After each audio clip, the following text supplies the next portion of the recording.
Bapak Ibu, saudara-saudari, anak-anak yang diberkati Tuhan. Bagian firman Tuhan dengan tema sampai masa tuamu aku tetap dia pada ayatnya yang keempat. Kalau kita merenungkan bagian firman Tuhan minggu kemarin dan kita akan masuk di minggu ini lagi, maka ini merupakan suatu teguran bagi kita sebagai jemaat yang ada di GKI di tanah Papua. Apakah sampai pada saat ini orang-orang yang sudah hidup di zaman yang canggih ini masih menyembah pada berhala dan patung-patung yang tidak dapat menghidupkan itu, yang tidak dapat memberikan pertolongan kepada umat itu, sehingga syair tadi itu tersentak sekali. Jangan hidup ini terbawa arus dunia. Ketidaksetiaan umat tetapi Allah tetap setia. Amin Bapak Ibu. Bagian firman Tuhan ini menjelaskan kepada kita bahwa Yesaya dipanggil oleh Allah dan sebagai seorang nabi yang pertama yang bertugas di Yehuda dengan tujuan untuk menuliskan dan berbicara kepada orang-orang Israel tentang penghukuman, tentang kasih karunia Tuhan. Kenapa Yesaya harus menyampaikan ini kepada bangsa Israel? Karena bangsa ini sedang berada di bawah pengaruh perhambaan akibat ketidaksetiaan mereka kepada Allah Israel.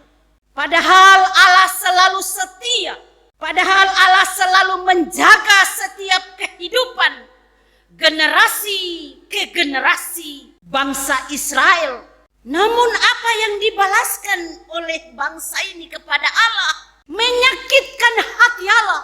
Karena mereka, bangsa Israel ini hidup dalam penyembahan berhala. Dong jua tara mau kalah. Dong mau hidup juga sesuai dengan kemajuan zaman atau tren yang mereka adopsi dari bangsa-bangsa yang ada di sekitar mereka. Mereka ada di dalam pembuangan. Kalau kita baca Alkitab, kitab Yesaya itu, mereka berbalik dari Tuhan dan menyembah dewa-dewa.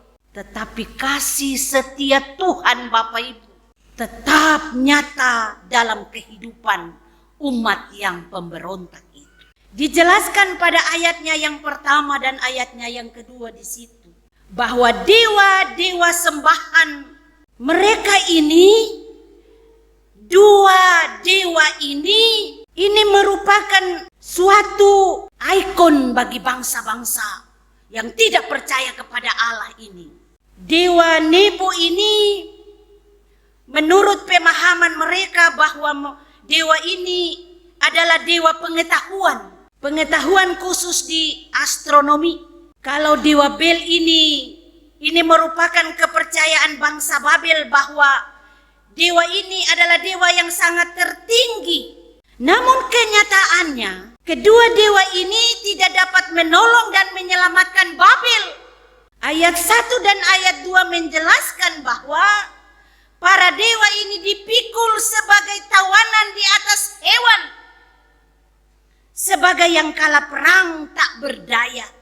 Sehingga dalam ayatnya yang ketiga Yesaya berkata atau mengingatkan bangsa Israel bahwa kamu itu dibentuk oleh Tuhan Allah. Yesaya mengingatkan mereka bahwa dari sejak semula dari keturunan Yakub telah ditentukan oleh Allah sendiri sebagai kepunyaan Allah. Bahkan dikatakan dari sejak dalam rahim dan tidak akan dilupakan sedikit pun oleh Allah. Sekalipun Bapak Ibu jemaat, dalam perjalanan usia hidup mereka sampai masa tua hidup mereka, dalam ketidaktaatan dan ketidaksetiaan kepada Allah, tetapi ia tetap setia menjaga dan menggendong demi penyelamatan. Bapak Ibu, pada ayatnya yang kelima dan ayatnya yang ketujuh, di situ dikatakan Allah Israel hidup dan berkuasa, tak terbanding, tidak bisa disamakan, tidak bisa dibandingkan dengan dewa-dewa bangsa-bangsa lain. Allah itu, Allah Israel, Allah kita, Allah Bapak Ibu dan saya, tidak bisa disejajarkan dengan dewa-dewa buatan tangan manusia. Pada bagian ini kelihatan perbandingan, perbedaan yang begitu jauh. Para dewa dipikul sebagai lambang kekalahan, bahkan dipahat dari emas oleh para ahli. Dewa diam, tak bergerak. Baal digendong oleh manusia yang memahat, diam, tidak bersuara. Dewa didudukkan lalu disembah dan dipuji. Baal ini tidak dapat memahami isi si pembuat. Dewa ini tidak bisa memahami isi si penyembah.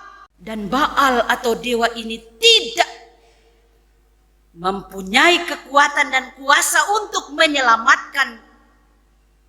Ini sudah tentu sangat bertolak belakang dengan Allah bangsa Israel, Allah yang kita sembah dalam seluruh iman percaya kita. Allah yang membentuk kehidupan, Allah yang menggendong umatnya, Allah yang memahami isi hati umat, dan Allah yang siap menjawab persoalan-persoalan umat. Allah kita adalah Allah yang kekal, Allah yang abadi kasihnya. Oleh karena itu, pada ayatnya yang ke-8 sampai ayatnya yang ke-11, di sini Israel diperingatkan Allah supaya Israel kembali mengingat akan kebaikan dan penyertaan Allah. Supaya Israel ingat bahwa Allah tetap memperkenalkan kuasanya, menyatakan penyertaannya kepada bangsa yang tidak setia itu. Sehingga jadi umat itu harus malu, punya rasa malu. Kalau Allah sudah setia, baru kita mau serong-serong kah? Kita tidak setia kah? Sama seperti hubungan suami istri. Dalam pengakuan sebagai pasangan suami istri, dituntut untuk saling setia sampai mati. Sama seperti umat dengan Tuhan, gereja dengan kepalanya. Bagaimana kalau pasangan kita ini ada mendua hati? Sakit. Sakit tidak Bapak Ibu? Sakit, pasti sakit. Tidak boleh ada 02, 03. Hanya ada 01. Karena Allah juga tidak mau diduakan. Aku Tuhan Allahmu adalah Allah yang cemburu, yang membalaskan kesalahan bapa kepada generasi yang ketiga dan keempat dari orang-orang yang membenci aku. Tetapi aku akan memberikan kasih karunia kepada beribu-ribu orang yang takut akan aku. Bapak Ibu jemaat yang dikasihi dan diberkati Tuhan. Alkitab berkata dari semula Dia tetap Allah. Dia yang memperkenalkan dirinya kepada Musa. Dikatakan aku adalah aku. Keluaran pasal 3 ayat 14. Allah Abraham, Allah Ishak, Allah Yakub tidak dapat digantikan, tidak dapat ditukar oleh kekuatan apapun yang ada di alam semesta ini bagi bangsa Israel dan juga bagi Bapak Ibu dan saya.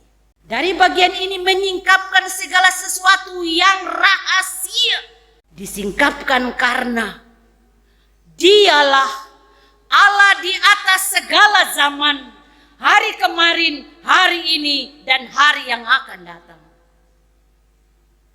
Akulah Tuhan dan tidak ada yang lain. Aku telah mempersenjatai engkau sekalipun engkau tidak mengenal aku. Segala kehendak dan keputusan Allah terlaksana dan tak ada yang dapat membatalkannya.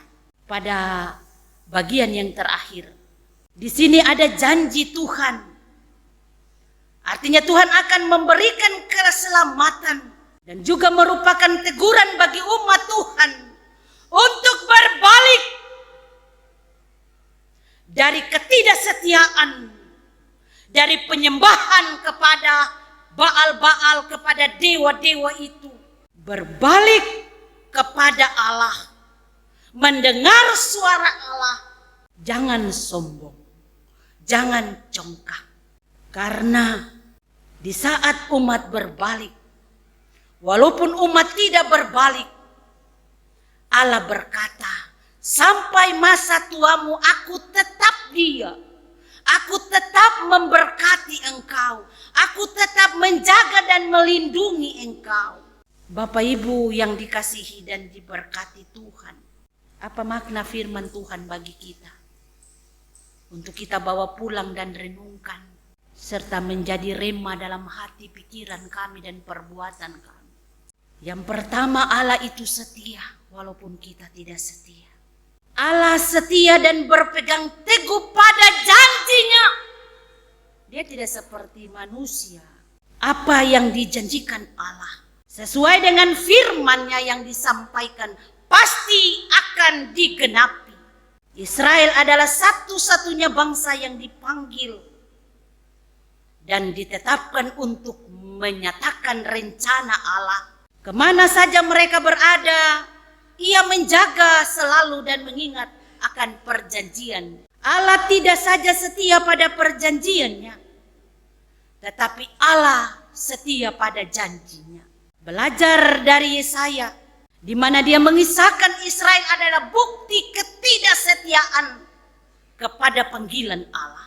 Tidak menjadi berkat, menukarkan kebaikan Allah dengan mengingkari perjanjian kasih setia.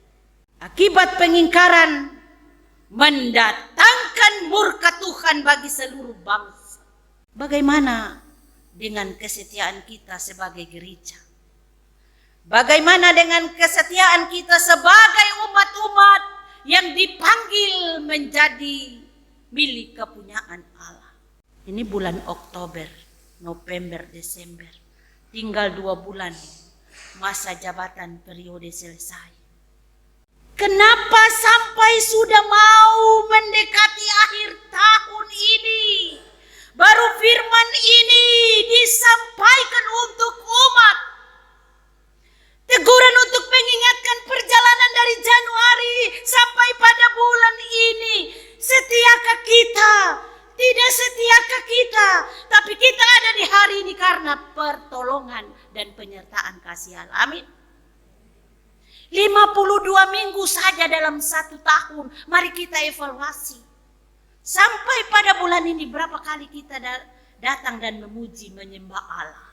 365 hari berapa kali kita melakukan hubungan secara pribadi dengan Tuhan, membaca Alkitab, kembali kepada pribadi masing-masing.